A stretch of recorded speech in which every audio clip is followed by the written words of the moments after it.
Bismillahirrahmanirrahim. Assalamualaikum warahmatullahi ta'ala barakatuh. Alhamdulillah. Alhamdulillahi rabbil alamin. Wassalatu wassalamu ala ashrafil anbiya wal mursalin wa ala alihi wa sahbihi ajma'in.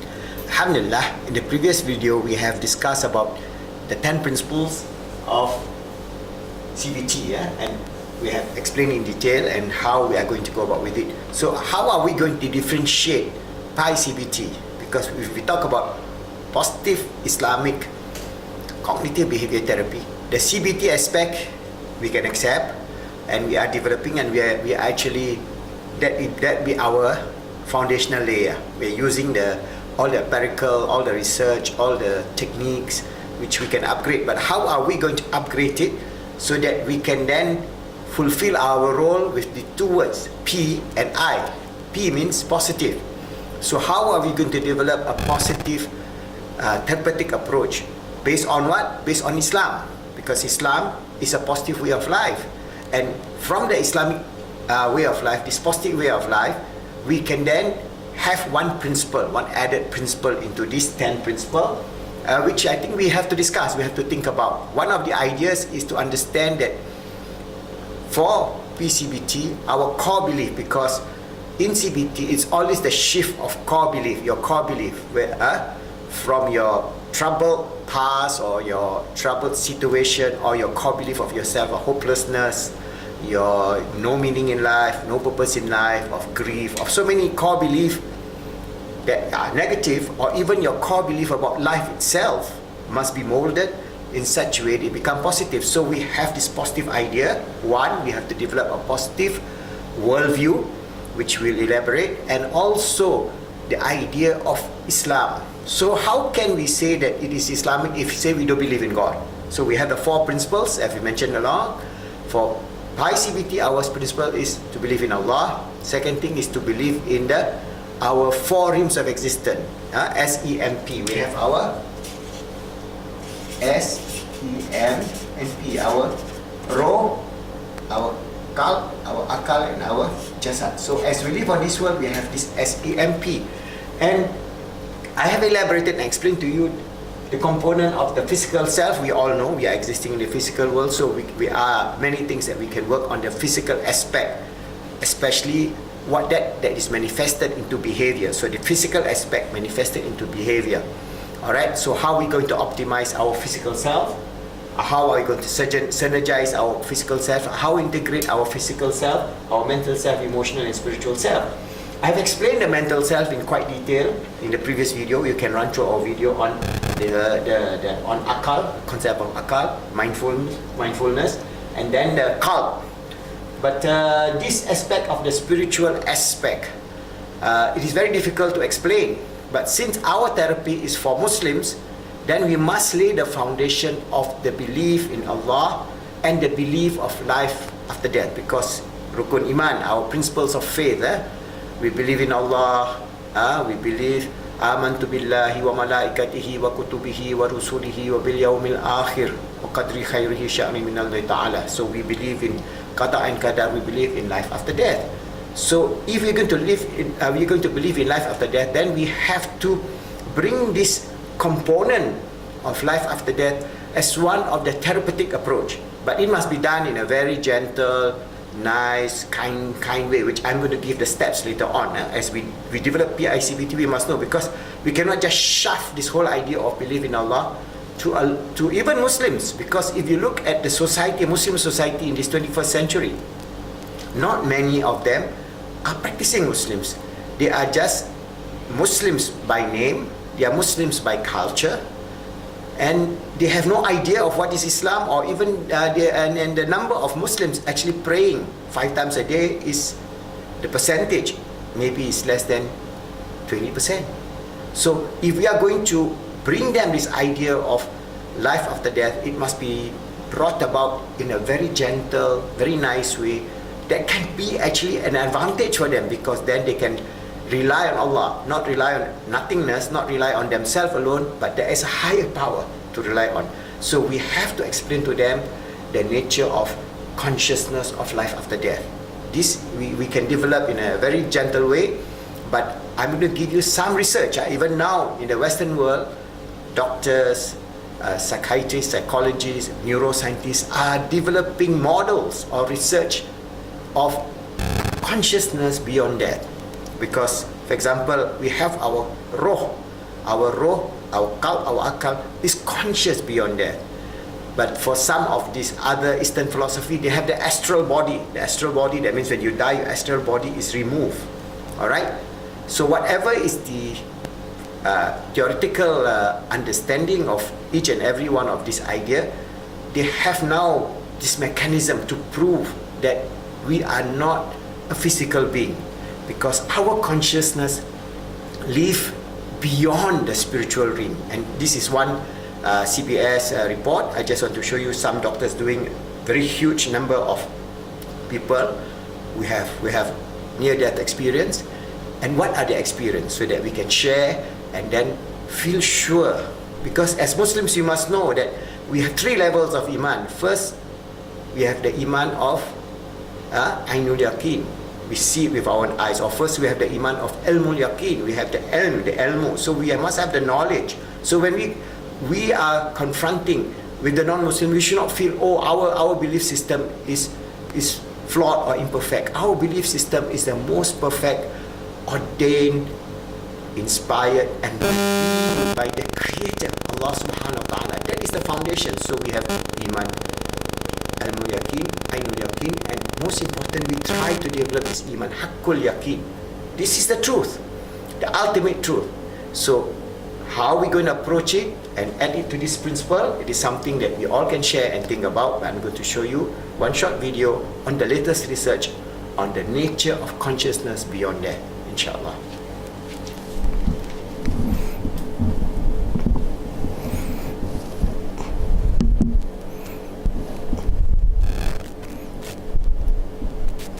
Happens when we die? It's a question that humanity has wrestled with throughout history. But a new study conducted by NYU may have found some answers. Dr. Sam Parnia is the Director of Critical Care and Resuscitation Research at NYU Langone School of Medicine. We ran this study. Thank you so much for joining us, Dr. Parnia. Pleasure. Thank you for having me. What would you say, what actually happens when you're clinically dead?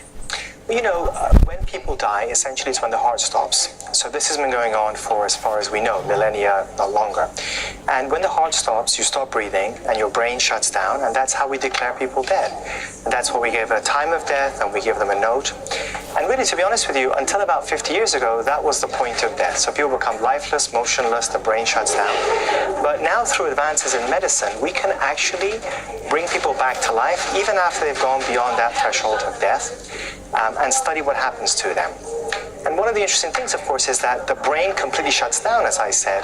But what's fascinating is that the cells inside the body, and particularly the cells inside the brain, do not suddenly become annihilated. They go through a process of decay that can take a few hours, which is why we can actually medically bring people back to life after they have technically gone beyond that threshold of death for tens of minutes, if not hours of time afterwards. And that, of course, raises many interesting questions about what happens when we die. So tell me more about this study. How did you conduct it? And tell me about, how you came about reaching your findings, your conclusion. I'm an intensive care doctor, so my job is to essentially save people's lives and prevent them from dying. But unfortunately, people do die, and we try to revive them. What we have found is that over the last few decades, many millions of people have now come back, and many of them have reported, actually, anecdotally, that they've been able to see and hear things going on, even though from our perspective, they should have been dead, and their brain should not be functioning at all. And so we became intrigued to study this, one, because it was fascinating, and two, because we tried to revive people without brain damage and to ensure they don't have any disorders of consciousness, so not becoming like brain damaged or having a vegetative state. At any rate, so this particular study is the largest study ever carried out in the world. It was done at 15 medical centers across the US and in Europe. And we studied more than 2,000 people who'd gone through this cardiac arrest or process of death. And we did not expect people to have any consciousness or awareness, but intriguingly, up to 40% of people came back and had a perception of being aware of what was happening to them, even though they had technically gone beyond the threshold of death. Why do you think that is? Well, there's a lot to it. I should also add that among that group, 10% had a very deep, profound mystical experience that was very true to them. But interestingly, 2% actually had full awareness, could describe all the events that were going on that were validated. So of course the question is, why does that happen? And we don't have the answers, because to our scientific model, when people have died, there should be no more conscious awareness going on. But it sounds like maybe consciousness is able to continue. And by that, I don't mean that they're awake, but that entity that makes us who we are, makes Sam who he is, makes Rena who she is, the self, the mind, seems to continue and doesn't become annihilated after a person has gone through their process of death. Were there any of the people that you studied that completely lost all consciousness? Well, that's what I was trying to explain. Everybody loses consciousness immediately as soon as the heart stops. It's not like they're awake and watching us. Well, you mentioned that there were some people who remembered there was some sort of mystical experience that they were going through. Were there some people who said, nope, didn't feel anything, didn't? So some people don't have any recollections. What we don't know is whether they had experiences and forgot it afterwards, and that may be what's happening. Because of course we forget a lot of things, and most of the people who are brought back have issues to do with their treatments. We give them sedative drugs, which wipes out their memories. So that's part of what we're studying now, is does everybody have this experience? And how long does mind and consciousness continue in some format, even though we've gone beyond the threshold of death? Do you have some sort of conclusion as to how far the mind and consciousness goes? Again, from what we can determine, which is actually fascinating, and it raises questions about our whole science, about what happens when we die, is that it appears that even though people have gone beyond that threshold of death and their brain has shut down, that entity that we call consciousness, the mind, the psyche, whatever you want to call it, does not seem to become annihilated. From the evidence we have, that at least tens of minutes, if not hours of time afterwards. How long beyond that, we don't know at this point. For the folks who have lost consciousness and come back, have there been any long-term effects afterwards? Well, those people who have these very deep, profound, mystical experiences, often they describe a sensation of being very peaceful, seeing a bright, warm, welcoming light, sometimes deceased relatives.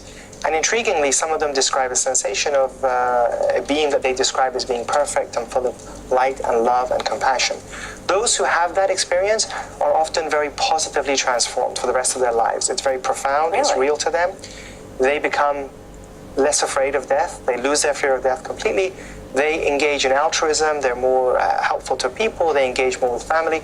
It completely changes them. So there's something very profound about this experience that they have. We often hear people say, I saw the light, some sort of light. Why do you think it is that some people see that and some people don't? Well, so there are two possibilities. One is that, as you said, only some people see it, and we think that, it might be 10%. But the alternative is that everyone sees it. But unfortunately, because of the medical treatments that they get afterwards in the intensive care unit by doctors such as myself, to save their brain, they forget it. And one of our new studies is trying to actually decipher whether people have had it but just forgotten about it. And so I think there is some evidence that more people are having it, but unfortunately they just forget it afterwards. It's a fascinating study and a fascinating look into death and those final moments as well, and returning back. Dr. Sam Parnia, thank you so much for joining us. Thank you. Pleasure to be here. Alhamdulillah, these are one of the many videos that you can do some research on, but this is showing that how even in a secular world, the medical profession as well as the neuroscientists are thinking about this level of understanding. From a perspective of quantum physicists, is not a problem, because under quantum physicists mechanics, the idea of entanglement, of existence beyond space and time is something that is quite proven from that aspect. What is that entity? We are not going to dwell on that, because even in Islam, if we talk about the ruh, we are not going to dwell so much about the ruh, but we know of its existence and we know of our existence beyond this physical plane. So we have hope. So Muslims must be the most hopeful people in the world. Even if we have a horrible life, a terrible life, we are victimized, we are hopeless, we have no success in life and so on, we still have hope.